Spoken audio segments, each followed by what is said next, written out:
Goeiemôre jou awesome mens. Ek is bly om elkeen van julle vandag hier te hê. Al ons vriende reg oor die wêreld wat ingeskakel is by Kaleido Benoni aanlyn. Welkom. Ons is in week 2 van ons reeks Ek glo in jou en as jy jou Bybel by jou het vandag, maak dit asseblief vir my oop by Deuteronomium 6. Ons gaan meeste van ons tyd vandag spandeer spesifiek in daai skrifgedeelte. Nou kom ek vra jou gou. Hoeveel van julle is ouers? Hoeveel van julle hoop om eendag ouers te wees? En hoeveel van julle het kinders wat jy graag sou wil inruil vir nuwe kinders? Enigiemand? Wel, vir die wat nie is, ek en Shamini het 3 kinders en al 3 van hulle is so 6 jaar uit mekaar uit. En ek kry elke keer mense wat vir my vra, Orishay, het julle dit so beplan? En my antwoord is elke keer verseker nie. Ons het eintlik net beplan vir 1 kind en dan sal mense vir my vra, maar moet jy moet seker regtig lief wees vir kinders omdat julle so ver uit mekaar uit het en ek sê nee wel ek is lief vir my vrou. Dis hoekom ons bly kinders kry het. Maar regtig ek is lief vir kinders. En ek glo hulle is wat die Bybel sê, 'n seën van die Here. En hy het ons geseën met 3 wonderlike kinders. Nou wil ek vir jou vra. Hoe sou jy sukses definieer as dit kom by die grootmaak van die volgende generasie? Dink bietjie vooruit, 5, 10, 15, 20 jaar van nou af. Hoe lyk sukses? Kultuur sê vir ons, sukses is om goed afgeronde, goed opgevoede, gelukkige kinders groot te maak. Ek wil hê jy moet dit neerskryf vandag. Goed afgerond, goed opgevoed, gelukkig. En meeste mense sou saamstem, dis mos hoe kultuur actually sukses meet. Maar dink mooi daaroor vir 'n oomblik. Goed afgerond? Wanneer ek mense aanstel, soek ek nie iemand wat net bietjie goed is in baie dinge nie. Ek soek mense wat baie goed is in 'n hele paar dinge. Goed opgevoed? Ek is vir onderwys, maar ek verkies kinders wat getrou, eerbaar en vol integriteit is, eerder as kinders wat altyd 'n A kry in wiskunde algebra. Wat van geluk? Ons samelewing buig voor die altaar van happiness. Ek wil liewer 'n generasie sien wat vol joy is, die joy van die Here. Want happiness hang af van happenings. As dinge goed gaan, is jy gelukkig. As dinge sleg gaan, is jy nie. Maar vreugde of joy oorskry omstandighede. En Jesus het hierdie vraag gevra in Matteus 16 vers 26 en ek wil hê jy moet dit saam met my lees. For what will it profit a man if he gains the whole world, wealth, fame, success, but forfeits his soul? For what will a man give in exchange for his soul? Kultuur sê, gee jou kinders die beste skool, die goeie werk, die groot huis, 'n beter lewe as wat jy self gehad het. Maar Jesus vra, wat help dit as jy alles het en jou siel verloor? Ek sal ook heeldag met jou stryd dat sukses in die grootmaak van die volgende generasie veel meer is as wat die kultuur sê sukses is. Een van die belangrikste dinge, ek sou sê die belangrikste ding wat ons as ouers kan doen, is om jou geestelike lewe oor te dra na die volgende generasie. Want as hulle eendag meer as wat ons gehad het, maar hulle het nie 'n verhouding met Christus nie, dan beteken dit aan die einde van die dag absoluut niks. As jy laasweek se boodskap gemis het, gaan kyk dit gerus aanlyn, veral as jy onder 30 is. Ek het reguit gepraat met die emerging generation, en volgende week gaan Emil 'n baie sterk argument maak, hoekom elkeen van ons 'n Paulus nodig het, en elkeen van ons 'n Timoteus in ons lewe nodig het. 'n Paulus om in ons te belê, en 'n Timoteus waarin ons kan belê. Ons gaan kyk hoe dit prakties lyk en wat dit beteken vir ons as 'n kerk. Maar vandag wil ek spesifiek praat met die huidige generasie. Ek is nou 42, miskien is jy 'n bietjie jonger, miskien is jy 'n bietjie ouer, maar dis ons roeping om 'n geestelike lewe oor te dra aan die volgende generasie. En daar's vir my een vers in die Bybel wat hierdie roeping so mooi vasvang, en dit is die gebed van Dawid in Psalm 71 vers 18. Lees saam met my. Even when I'm old and grey, do not forsake me, O God, till I declare your power to the next generation, your might to all who are to come. Kan jy hoor wat Dawid sê? Here, laat ek net 'n bietjie langer leef, nie vir my eie onthaalwe nie, maar sodat ek die volgende generasie kan wys hoe groot U is. Hy sê amper, Here, ek het gesien, ek het die goedheid geproe, die generasie na my ken dit nog nie soos wat ek dit ken nie. Gee my nog 'n kans. Laat ek dit oordra, laat ek leef om vir hulle te wys hoe getrou en hoe groot U is. Die grootste roeping wat ons het, is om 'n geestelike lewe oor te dra aan die volgende generasie. Ons is nie geroep om net goed afgeronde, goed opgevoede, gelukkige kinders groot te maak nie. Nee. As jy notas neem, wil ek jy moet neerskryf die volgende. Ons is geroep om 'n single-minded, Christ-centered, biblically anchored world changers die wêreld in te stuur vir die eer van God. Nie kinders wat onder ons arms beskerm word en veilig weggesteek word nie, maar 'n generasie wat weet wie hulle is, hoekom hulle geskape is en waarvoor God hulle geroep het. Ek glo nog steeds, dit wat ek laasweek gesê het, hierdie jong generasie is die mees course-driven, mission-minded generasie ooit. Hulle weet, ek is hier vir meer as net 'n mooi huis, 'n nice kar en 'n paar goed wat later gaan verbrand. Hulle voel daar's 'n goddelike roeping hier binnekant in hulle. Hulle moet hoor, ek's uniek. Ek's toegerus met God. Ek kan iets doen wat my sal oorleef. En wanneer hulle single-minded is, nie gebou op wat ander mense dink of wat die kultuur sê belangrik is nie, maar Christ-centered geankerd in die woord van God, gaan hulle nie rondgeslinger word deur elke opinie en boodskap wat die wêreld daar buitekant het nie. Ek sê dit weer, jou 9-jarige gaan versoekings sien wat jy eers op 19 teëgekom het. As hulle nie geanker is in die woord nie, gaan die wêreld hulle oorneem, maar as hulle geanker is, sal hulle weet wat God bedoel, 'n generasie wat die wêreld verander. En ek bid, soos Dawid in Psalm 71:18, Even when I'm old and grey, do not forsake me, my God, till I declare your power to the next generation, your mighty acts to all who are to come. Nou, party van julle luister en dink, wel, ek wou net 'n vinnige kort boodskap gekry het wat my hoop gee en laat goed voel. Ek probeer my rekeninge betaal, my kinders betyds by die rugby en netbal uitkry en ek keer dat hulle nie te vet word vir McDonald's nie. Hoe op aarde doen ek die wat jy vanoggend van praat, Rochelle? Ek weet, dit voel soos 'n groot uitdaging, want alles in hierdie wêreld werk teen jou. Maar hoor my mooi, ek glo met my hele hart dat jy geroep is om dit te doen en dat jy dit kan doen. Ek glo in jou meer as wat jy dink. Maar belangriker as dit, God glo in jou. Hy het jou alles gegee wat jy nodig het om alles te doen wat hy jou roep om te doen. Hy sal jou toerus om die belangrikste roeping van jou lewe uit te leef, om 'n geestelike lewe oor te dra aan die volgende generasie. En dis hoekom ek so lief is vir Deuteronomium 6. Dit vat alles saam in eenvoudige woorde. Moses staan op sy laaste groot toespraak en hy sê die volgende vir Israel. En ek wil hiermee saam lees. Hear me, O God, or hear me, O Israel. The Lord our God, the Lord is one. Love the Lord your God with all your heart and with all your soul and with all your strength. These commandments that I give to you today are to be upon your hearts. Impress them on your children. Talk about them when you sit at home and when you walk along the road, when you lie down and when you get up. Tie them as symbols on your hands and bind them on the foreheads. Write them on the door frames of your houses and on your gates. So 3 praktiese maniere om 'n geestelike lewe oor te dra vind ons in Deuteronomium 6. Die eerste een wat ek wil hê jy moet neerskryf is, kry ondersteunende stemme. As jy die volgende generasie wil impakteer, moet jy dit onthou. Jou stem as 'n ouer is altyd die belangrikste stem in jou kinders se lewe, maar dit kan nie die enigste stem wees nie. En Moses sê vir ons in Deuteronomium 6, hy sê, Hear, O Israel, the Lord our God, the Lord is one. Heer, O Israel, hier praat hy nie net met maas en paas nie, hy praat met die hele volk. Hy sê, ons almal dra hierdie roeping, as 'n community, as 'n nasie, as 'n kerk. Ons praat saam in die lewens van die volgende generasie. In die Ou Testament was 'n familie nie net 'n pa, ma en 'n paar kinders gewees nie. Dit was groot. Ouers, volwassenes, broers en susters, kleinkinders, werkers, som tot 80 mense in een familieeenheid. 'n Hele clan. En God sê, almal van julle praat saam, vorm die volgende generasie. En dis hoekom Paulus vir Timoteus so belangrik was. Hy was jonk, bietjie skaam, bietjie huiwerig. Hy het sy ma Eunice en sy ouma Louise gehad. Daai tyd se name klink baie soos vandag se tipiese ouma name. Hulle het hom gementor, maar God het nog 'n ondersteunende stem gestuur, die apostel Paulus.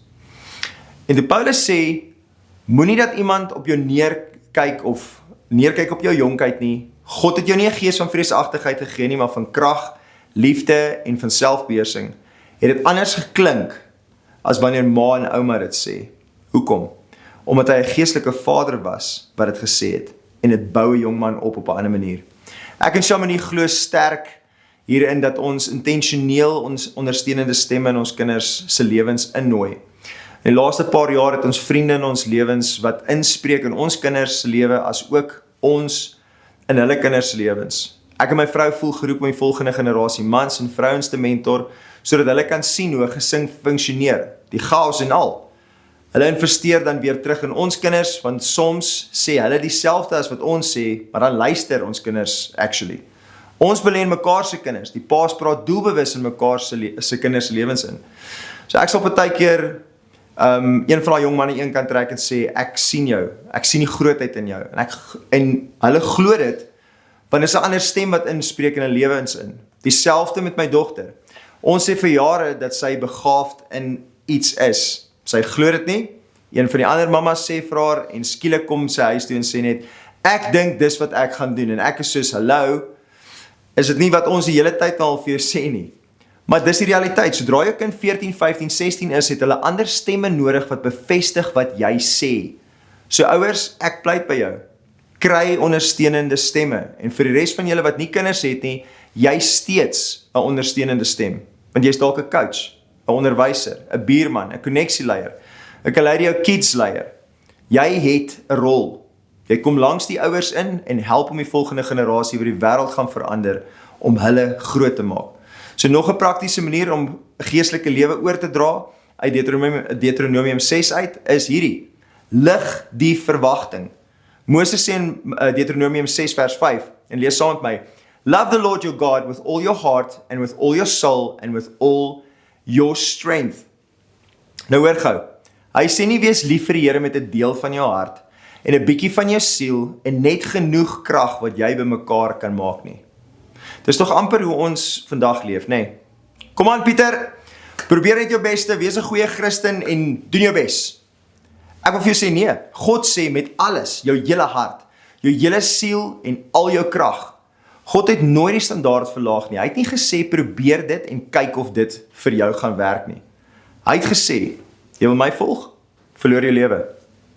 Hy het gesê vir die jong man, of vir die ryk jong man, jy is vasgevang in jou besittings, verkoop alles, gee dit vir die armes en volg my. Hy het gesê, jy wil my disipel wees, neem jou kruis en sterf aan jouself. Hy het nooit die standaard verlaag nie. Hy het inteendeel die standaard kom verhoog. En hier's die waarheid. Jy kry gewoonlik presies wat jy vra. En ons hele kultuur vra way te min van hierdie generasie van vandag. Gaan terug na die Bybelse tye. Voor ek kind 12 was, het hulle die eerste 5 boeke van die Bybel gememoriseer. Van Genesis tot Deuteronomium, woord vir woord. Vandag kry ons skaars kinders om die name van daai 5 boeke in volgorde te noem. Kan jy jouself imagine? Die Bybelse tyd, hulle het die standaard hoog gesit. Ons het dit belaglik laag kom stel. En Time Magazine het 'n artikel geskryf oor wat hulle noem kidults. Nie kinders nie, nie volwassenes nie, maar vasgevang in daai tussenspasie. 'n Generasie vol talente, maar geen duidelike doel of rigting nie. Hulle voel daar's meer, maar hulle weet nie presies wat dit is nie.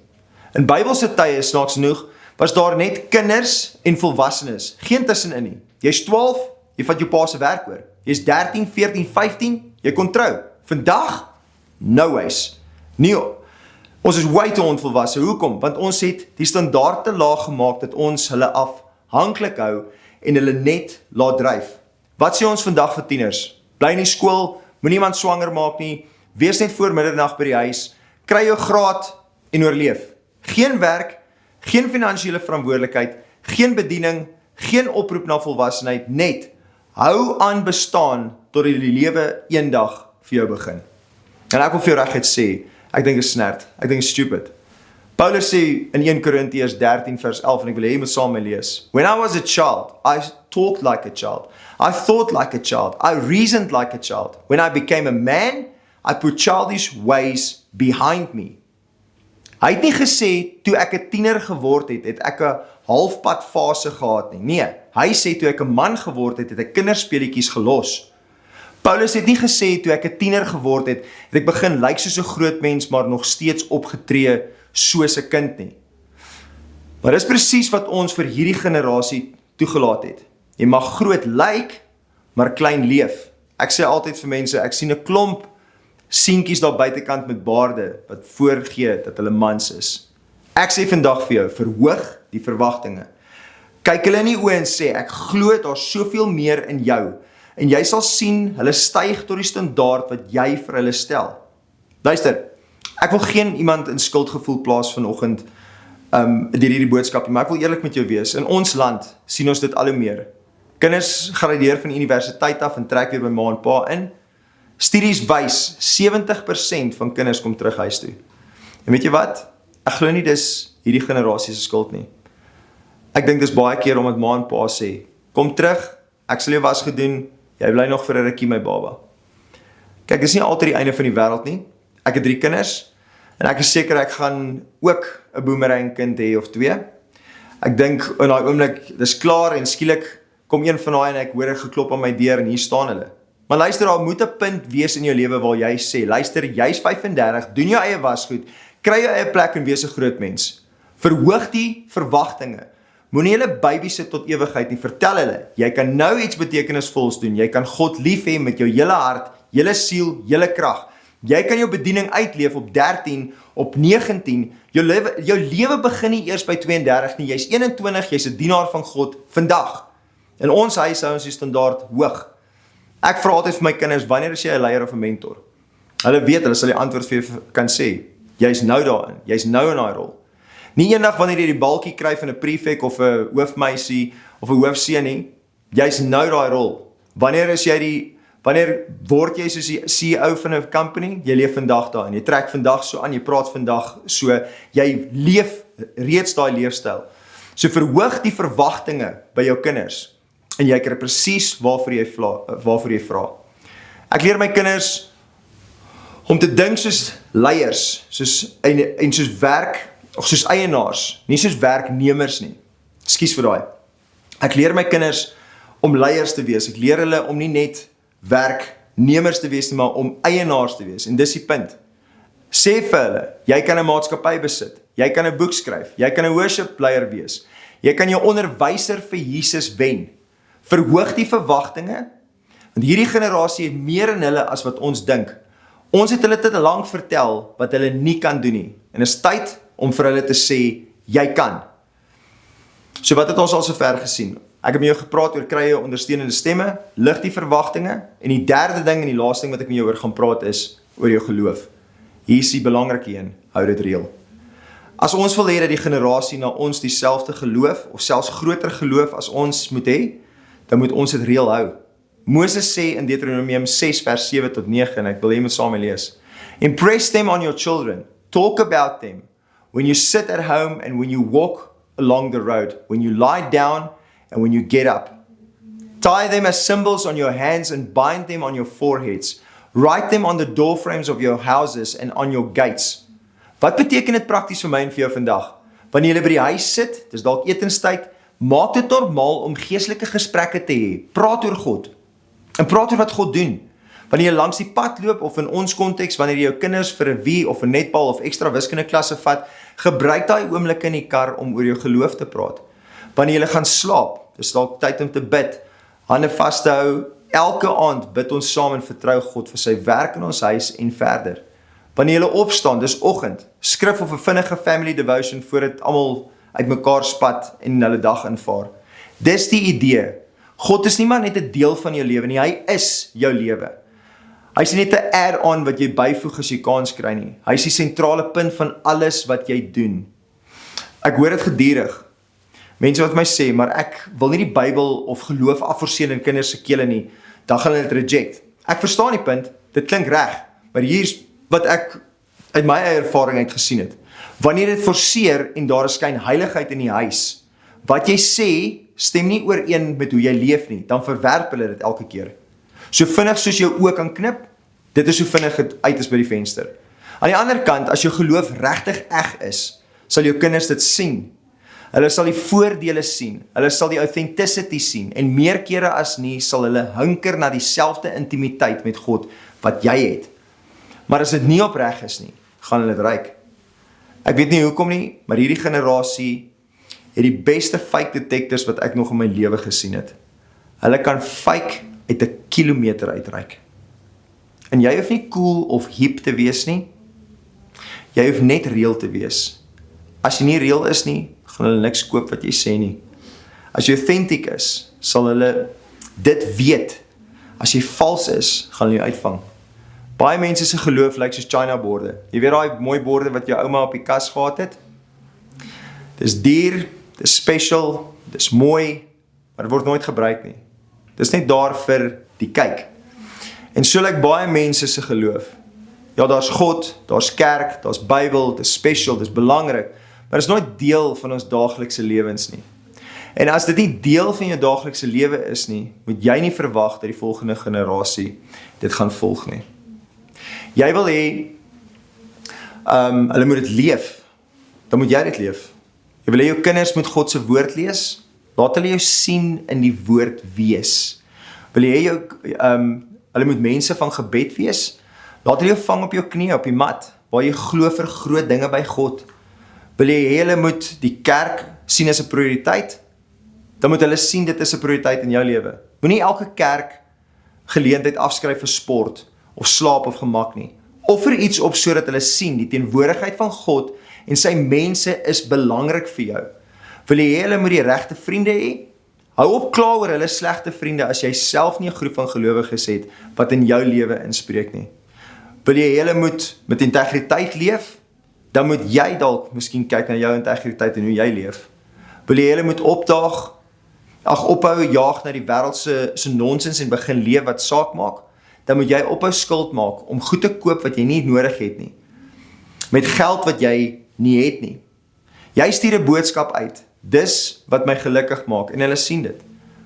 Hulle moet die werklikheid van God se teenwoordigheid in jou lewe sien. En as hulle dit sien, sal hulle self dit wil hê. Ek onthou in 2023 was dit totaal oorweldig die dag toe Mianay, sy is net 7, iets ongeloofliks gedoen het. Vir haar verjaarsdag wou sy nie 'n geskenk gehad het nie. Sy het gevra dat sy haar spaargeld en dat sy haar verjaarsdaggeld kan gebruik om komberse te gaan koop. En ons vra toe vir hom, wat wil jy met die komberse maak? En sy sê, ek wil graag vir die mense op die straat. Nou sy verjaar in Julie, sy wil graag vir die mense op die straat, wil sy graag komberse gaan uitdeel. Dis haar verjaarsdag geskenk. En vriende van ons het dit ook gehoor, daai mense wat ek gesê het, die stemme is wat in ons lewe inspreek, hulle het saam met ons geld bygelas en gesê, maar ons wil graag dan ook inspan met Mianay se geskenk. En Mianay het gegaan en ons het letterlik gery in die strate van Kempton. En elke plek waar ons gestop het, waar ons iemand langs die pad gesien het, het ons gestop, die boot oopgemaak van die kar, sy het agter gesit met die komberse en sy het vir hulle die storie vertel, hoe sy haar geskenk vir mense gee. En ons het gesien hoe mense se lewens beginne verander het. In ons huis beoefen ons radikale vrygewigheid. Sy het die krag en die goedheid van God gesien. En dit is wat gebeur as jy God se teenwoordigheid en beginsels prakties uitleef. Jy kan dit doen, ek beloof jou, jy kan dit doen. Jy is nie geroep om net 'n generasie van goed opgevoede, welafgelukkige kinders groot te maak nie. As jy net mik dat hulle meer as jy gehad het, in plaas daarvan dat hulle meer doen vir God as wat jy gedoen het, dan offer jy die volgende generasie op die altaar van materialisme. En ek wil vir jou sê, moenie hulle so beledig nie. Glo in hulle. Roep ondersteunende stemme in. Lig die verwagting hoog. Hou dit reël. Want Christus het jou geroep om 'n generasie van single-minded, Christ-centered, biblical anchored world changers los te laat in hierdie wêreld. Jy kan dit doen, want ek glo in jou, maar belangriker as dit, God glo in jou. Kom ons bid saam. So Vader, ons bid dat U Gees ons sal bemagtig om te doen waartoe U ons geroep het. Ons kan dit nie uit onsself doen nie, maar U gee vir ons alles wat ons nodig het. Gee ons die geloof, die moed, die wysheid om die volgende generasie te lei.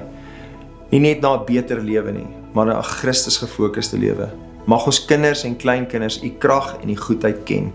In Jesus se naam bid ons dit. Amen. Ek wil sê dankie dat jy saam met my aanlyn was.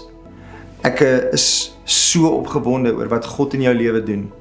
En die feit dat jy hierdie vat en dat jy nie net daar gaan sit nie, maar dat jy hierdie boodskap gaan vat en gaan sê, maar ek gaan 'n volgende generasie impakteer. Ek wil vandag vir jou sê, ek glo in jou, maar meer as dit, God glo in jou. Dankie dat jy saam met my gekyk het.